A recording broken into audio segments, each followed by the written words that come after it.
नमस्कार। Learning at तराश YouTube channel में आप सभी का फिर से स्वागत है। कोरोना के केसेस जो है दिन प्रतिदिन बढ़ते जा रहे हैं और बहुत सारी जगह जो है लॉकडाउन की स्थिति सामने आ चुकी है। अब हॉस्पिटल में बहुत मारामारी है, सभी को पता है। आप किसी को भी फ़ोन करके देखें, कहीं पे किसी का हालचाल पूछने लगे तो उनके घर में आपको जो है एक ना एक जो है कोरोना पेशेंट पक्का मिलेगा। ये जो है परिस्थिति आज की हो चुकी है। ऐसी स्थिति में आप अपना और अपने आसपास वालों का ख्याल किस तरह से लगे, उसी के विषय में आज का ये वीडियो है। आज हम बात करने जा रहे हैं आपकी इम्यूनिटी की। सभी को पता है कि अगर आपकी इम्यूनिटी स्ट्रांग है तो आप जो है इससे लड़ पाएंगे। हर जगह ये बात होती जा रही है, पर आखिर ये इम्यूनिटी है क्या, इसको हमें समझना पहले बहुत ज़रूरी है। हमारा जो शरीर का विज्ञान है, अगर हम उसको समझें तो हमारे शरीर में जो है सब कुछ जो है अंदर ही है। हर चीज़ से लड़ने की जो है शक्ति हमारे भीतर ही है, पर उसको जो है हमें समझना पड़ेगा। हम जो है काढ़ा पी लेते हैं, जड़ी बूटी खा लेते हैं, दवाइयाँ ले लेते हैं, वैक्सीन लगा लेते हैं, वो सब जो है दूसरी चीज़ें हैं। वो अगर आपको करना है तो करिए, पर जो है आपके शरीर का विज्ञान इतना स्ट्रांग है, उसमें अपनी इतनी शक्तियां हैं कि वो जो है हर चीज़ से लड़ सकता है। इसके लिए आपको जो है पहले कुछ चीज़ों को समझना पड़ेगा। इम्यूनिटी को समझने के लिए सबसे पहले आपको कुछ बातों को समझना पड़ेगा। बातों में जो है सबसे पहला है आपका थाइमस ग्लैंड। उसके बाद दूसरी बात जो आपको समझने की है वो है आपके टी सेल्स। इसके बाद तीसरा जो पॉइंट है समझने का वो है आपके लिम्फ नोड। और उसके बाद चौथा है आपका स्प्लीन। ये जो चार पार्ट्स हैं आपके बॉडी के, इसको आपको समझना पड़ेगा पहले इम्यूनिटी को समझने के लिए। सबसे पहले क्या होता है कि आपका जो थाइमस ग्लैंड है आपके दिल के पास में जो है, उसका क्या काम है कि ये जो है जो बोन मैरो में आपका जो है टी सेल जनरेट हुआ है उसको जो है मैच्योर करना। ठीक। उसके बाद टी सेल्स बन गया, यानी कि गन से जो है गोली छूट चुकी है, उसको पहुंचाना है अब डिफरेंट बॉडी पार्ट्स में। उसको करने का काम किसका है? आपका लिम्फ नोड का। लिम्फ नोड क्या करता है? आपके जो है लिम्फ नोड कहाँ, पहले समझो उसको कहाँ पर है। वो आपके आंखों की ये नोज से नीचे नीचे ऐसे, आपके हाथों की तरफ, आपके पेल्विक की तरफ, आपके बॉडी में जो है हर जगह जो है लिम्फ नोड फैला हुआ है। आपके लंग्स से जो है हल्का सा अटैच रहता है ये। तो आप देखते हैं कि लिम्फ नोड जो है एक्टिवेट कैसे होता है। इसको एक्टिवेशन का क्या है कि जब भी हम कोई भी स्ट्रेच करते हैं ये तब एक्टिवेट होता है। जैसे आपके आपके शरीर में ब्लड बनता है, जब आपका दिल पंप करता है, हार्ट पंप करेगा तो ब्लड जो है सर्कुलेट होता है। पर जो आपका लिम्फ नोड है वो इस तरह से काम नहीं करता। ये काम कब करता है? जब आप स्ट्रेच करते हैं। जब आप स्ट्रेच करेंगे तो स्ट्रेचिंग के साथ साथ जो है वो डिफरेंट बॉडी पार्ट्स में जो है टी सेल्स को जो है लेकर जाता है। अब उसके बाद जो अगला पॉइंट समझने का है वो आपका है स्प्लीन। स्प्लीन क्या है? आपके एब्डोमेन के लेफ्ट हैंड साइड में ठीक नीचे रिब केज से ढका हुआ एक ऑर्गन है, 4 इंच लगभग का ऑर्गन है वो। उसका क्या काम है कि वो आपके जो है प्यूरिफिकेशन का काम करता है। जो आपका पुराना blood cell, red blood cell है, उसको जो है प्यूरिफाई करके नए को जनरेट करेगा, और साथ ही जो है प्लेटलेट्स और WBC को भी जो है बनाता है।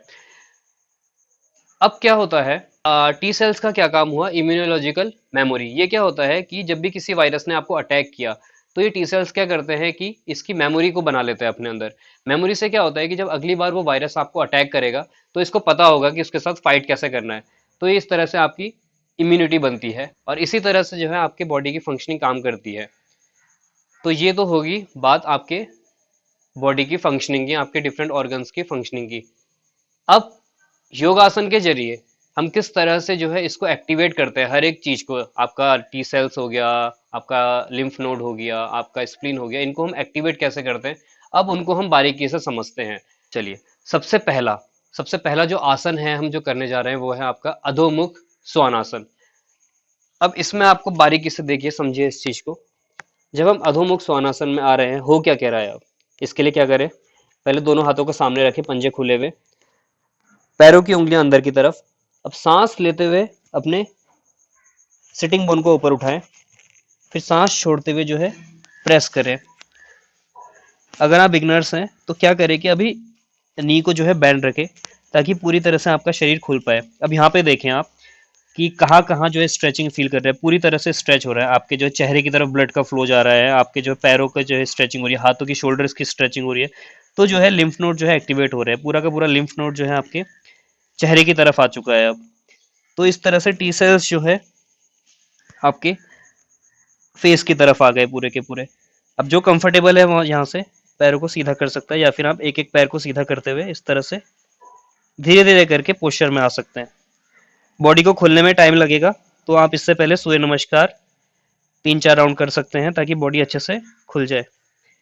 अब ठहरिए इस आसन में, अधोमुख श्वानासन। पूरी तरह से खुलने दें।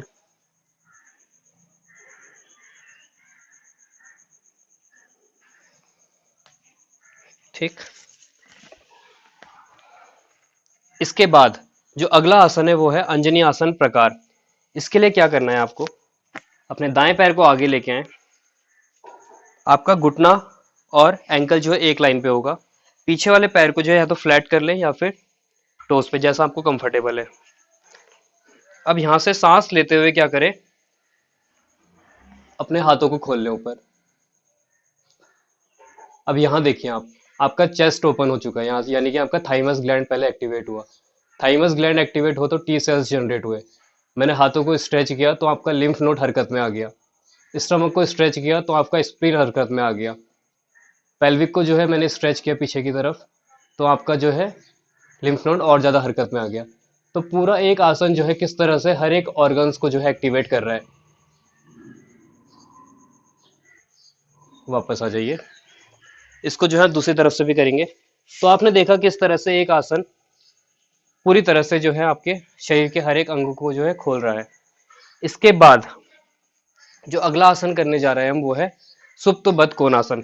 उसके लिए या तो आप जो है पिलो का यूज कर सकते हैं, या फिर आपके पास अगर बोल्स्टर हो इसका इस्तेमाल कीजिए आप। करना क्या है, इस तरह से लेट जाएं, पैरों को जो है बटरफ्लाई पोजीशन में बद्ध कोणासन की तरह इस तरह से रखें। अब क्या करें, आप बोल्स्टर ले लें,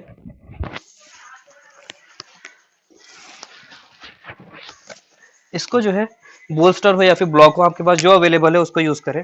इस तरह से रख लें। अब धीरे धीरे जो है नीचे की तरफ जाएं। यहां पे क्या करें, आप एक पिलो हो या फिर एक ब्लॉक हो उसको सर के नीचे रख लें इस तरह से, और यहाँ पे जो है आराम से लेट जाएं। अगर ऐसे पैर रखने में दिक्कत है तो आप पैर को ऐसे खोल भी सकते हैं, कोई दिक्कत नहीं है इस तरह से। अब यहाँ पे देखिए आपका जो है थाइमस ग्लैंड एक्टिवेट हो चुका है। अब यहाँ पे चेस्ट ओपनिंग है एक तरह से, तो आपका थाइमस ग्लैंड एक्टिवेट हो तो टी सेल्स जो है बनने शुरू हो गए। और आपके जो पैर को अगर आप इस तरह से रख लेते हैं बद्ध कोणासन की तरह, तो यहाँ पे जो है आपका पेल्विक स्ट्रेच हुआ, तो जो है आपका लिम्फ नोड हरकत में आया।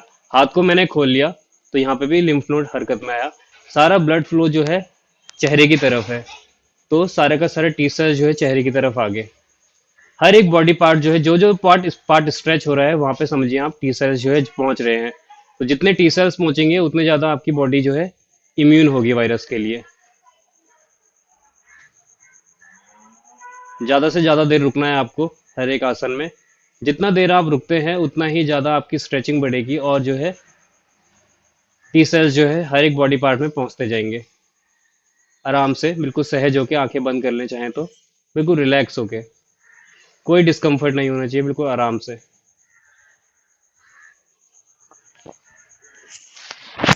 ये था तीसरा आसन, सुप्त बद्ध कोणासन। इसके बाद जो अगला आसन है वो है सेतु बंधासन।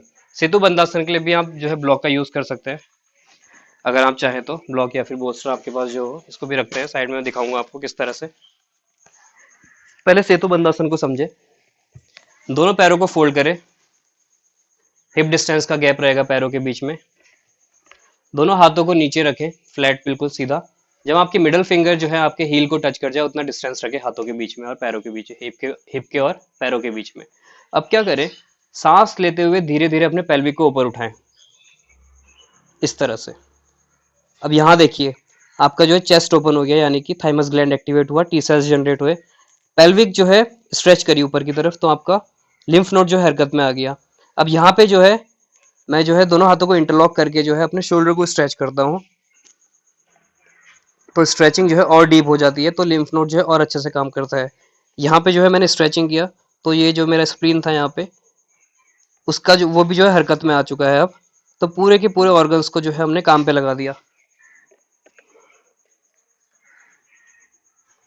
इस आसन में अगर आपको ज़्यादा देर रुकने में जो है टेल बोन में दिक्कत आती है, तो आप क्या करें, बोल्स्टर का यूज़ कर ले इस तरह से, बोल्स्टर या फिर ब्लॉक। कमर के नीचे रखें और आराम से पड़ जाए इस तरह से, बिल्कुल रिलैक्स। ठहरे, पोजीशन में ठहरने से ही ज़्यादा बेनिफिट्स मिलेंगे, जल्दी जल्दी करने से कोई लाभ नहीं होगा।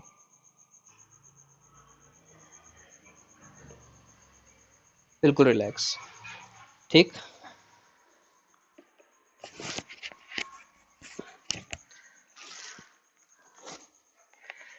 इसके बाद जो अगला आसन है वो है पूर्व उत्तानासन। इसके लिए क्या करना है आपको, दोनों हाथों को जो है इस तरह से रखें, उंगलियां खुली हुई, हाथों का डायरेक्शन जो है पैरों की एड़ियों की तरफ, पैरों की तरफ आपके पैरों को जो है फोल्ड करें। पहले इसका मॉडिफिकेशन देखेंगे, फिर इसका कंप्लीट वर्जन देखेंगे। अब क्या करें, सांस लेते हुए धीरे धीरे अपने पेल्विक को ऊपर उठाएं, ठीक। यहां देखिए, अब आपके हाथों में स्ट्रेचिंग बढ़ी, चेस्ट ओपन हुआ, स्टमक को जो है मैंने स्ट्रेच किया, तो चेस्ट के साथ आपका टी सेल्स जनरेट हुए थाइमस ग्लैंड से, स्टमक स्ट्रेच हुआ तो स्प्लीन एक्टिवेट हुआ, गर्दन को मैंने नीचे किया तो सारा का सारा फ्लो जो है मेरे हेड की तरफ आ गया, कंप्लीट स्ट्रेचिंग। अब यहाँ पे अगर आप कंफर्टेबल हैं तो क्या करें, पैरों को सीधा कर लें, अगर नहीं है तो पहले वाले पोजीशन में रहें, कंप्लीट स्ट्रेच। इसमें अगर आप ज़्यादा देर नहीं रुक पा रहे हैं तो कोई बात नहीं, वापस आ जाएं या फिर पहले वाली पोजीशन में आके आराम से इस तरह से आप नीचे जो है ब्लॉक का सपोर्ट ले सकते हैं, फिर धीरे से वापस। देखा आपने किस तरह से जो है हर एक ऑर्गन जो है हरकत में आ गया। इसके बाद अगला आसन है हलासन। हलासन को भी जो है हम जो है सपोर्ट के साथ करेंगे, बोल्स्टर लगा सकते हैं आप, ठीक इसके अपने सर की तरफ बोल्स्टर को रखें, बोल्स्टर हो गया या फिर चेयर होगी, टेबल हो गया, छोटा स्टूल, इसको रख लें ताकि कंफर्टेबल ही रहें आप। आइए देखते हैं करना कैसे है। अब सबसे पहले इसके लिए क्या करें, अपने पैरों को फोल्ड कर लें और धीरे से जो है फोल्ड करते हुए ही पीछे की तरफ लेके जाएं, ठीक। अब यहाँ पे जो है पैरों को सीधा कर ले, अगर आपका नीचे जाता है तो ठीक, अगर नहीं जाता है तो यहाँ पे जो है सपोर्ट लेके इस तरह से रख लें, कंफर्टेबली रहे इसमें। अब यहाँ देखिए मेरा स्प्लीन एक्टिवेट हो चुका है, यहाँ पे जब मैं पैर को पीछे लेके गया ये हरकत में आ गया, सारे का सारा फ्लो जो है मेरे सर की तरफ आ चुका है, अब चेहरे की तरफ सारे बैक्टीरियाज की जो एंट्री होती है वो आपके नेजल पासेस, नोज के जरिए, नोस्ट्रिल के जरिए ही होती है। तो ये जो है सारा का सारा टी सेल्स को जो है मेरे चेहरे की तरफ, मेरे आँख नाक मुंह की तरफ लेके जा रहा है, तो इससे जो है आपकी इम्यूनिटी भी जो है बूस्ट होती है।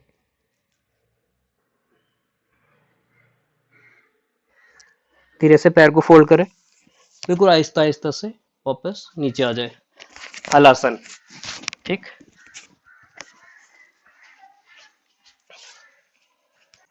इसके बाद जो हम अगला आसन करेंगे वो है विपरीत करनी आसन। इसके लिए हमें वॉल का सपोर्ट लेना पड़ेगा, मैट को जो है इस तरह से घुमा लेते हैं।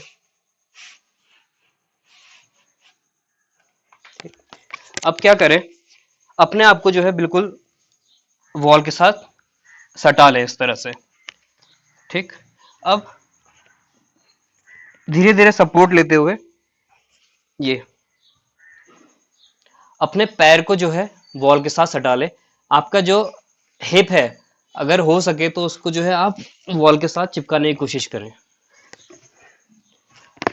आपकी कमर और पैर, स्पाइन और पैर के बीच में जो है 90 डिग्री का एक कोन बनेगा, ठीक। अब इस आसन में क्या हो रहा है कि सारा का सारा जो फ्लो है वो मेरे जो है नीचे की तरफ आ रहा है, विपरीत करनी है, यानी कि अपोजिट डायरेक्शन में पूरा का पूरा बॉडी का फ्लो आ चुका है।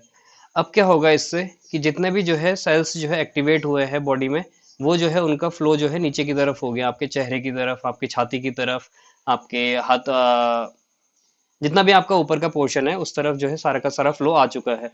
इसमें जो है दोनों हाथों को साइड में कर ले और आराम से लेट जाएं। इसी को जो है और लाभकारी बनाने के लिए आप क्या कर सकते हैं, इसमें बदकोनासन की पोजीशन में आ जाए। अब यहाँ पे मेरा पेल्विक ओपन हो गया, तो यहाँ पे जो है मेरा लिम्फ नोड जो है जो यहाँ पर इस जगह पे है वो एक्टिवेट हो चुका है। अब जो है वो पूरा का पूरा लिम्फ नोड जो एक्टिवेट हुआ तो स्ट्रेचिंग के साथ साथ जो है मेरे टी सेल्स जो है हर एक बॉडी पार्ट में जो है पहुंचना शुरू हो गए, बिल्कुल आराम से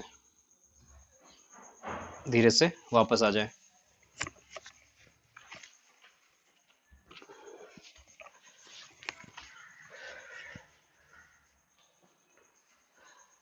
तो आपने देखा किस तरह से योगासन के जरिए जो है सारे के सारे और ऑर्गन्स को हमने एक्टिवेट किया, सबको काम पे लगा दिया। आपके जो है थाइमस ग्लैंड को काम पे लगा दिया कि टी सेल्स जनरेट करो तुम।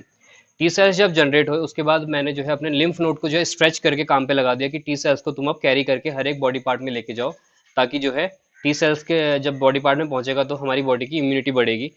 और हमारे स्प्लीन को एक्टिवेट करके हमने क्या किया, ब्लड के प्योरिफिकेशन का काम उसको सौंप दिया कि तू पुराने रेड ब्लड सेल को खत्म कर और नए रेड ब्लड सेल को बना, और साथ ही साथ जो है डब्ल्यूबीसी और प्लेटलेट्स को जो है बना। तो हमने जो है आसनों के जरिए पूरे के पूरे शरीर के हर एक बॉडी पार्ट को एक्टिवेट कर दिया और उसकी फंक्शनिंग को और बेहतर कर दिया। इसी के साथ योगा आसन के साथ साथ जो है आप अपने खान पान का भी ध्यान रखें। खान पान से मेरा मतलब है कि जो है आप विटामिन सी ले, जिंक ले, सनलाइट में जाए नेचुरल सोर्सेज के साथ, यानी कि आप जो है टैबलेट्स का टैबलेट जो है टैबलेट से ले रहे हैं, पाउडर ले रहे हैं, इसको इस्तेमाल ना करें। नेचुरल रिसोर्सेज विटामिन सी जो है आपका जो है नींबू हो गया, मौसम्बी हो गया, जितनी भी खट्टी चीज़ है उनमें आपका विटामिन सी है। सनलाइट में जाएं, विटामिन डी ले। और जो है शवासन करें। शवासन से क्या होता है, आप रिपेयरिंग मोड में आ जाते हैं, आपका बॉडी जो है रिपेयर करता है उस पॉइंट पे। उसके साथ ही साथ इनके साथ साथ आप क्या करें, आप प्राणायाम करें, slow deep breathing. Slow deep breathing से क्या होगा कि आपके जो है सांस लेने की जो है क्षमता बढ़ेगी, आपके फेफड़े मजबूत होंगे। और इस समय कोरोना काल में फेफड़े जो है मजबूत होना बहुत जरूरी है। आज के लिए बस इतना ही। आशा करते हैं आपको ये वीडियो पसंद आई होगी। अगर हाँ तो वीडियो को लाइक करें, चैनल को सब्सक्राइब करें और नोटिफिकेशन बेल को दबाएं। और इसको जो है शेयर जरूर करें। आप लोग शेयर नहीं करते तो लोगों तक पहुंचती नहीं है, तो हर किसी को जो है इसका लाभ नहीं हो पाता। तो इसको शेयर जरूर करें।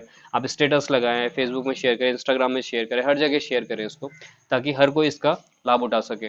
धन्यवाद। आपका दिन शुभ हो।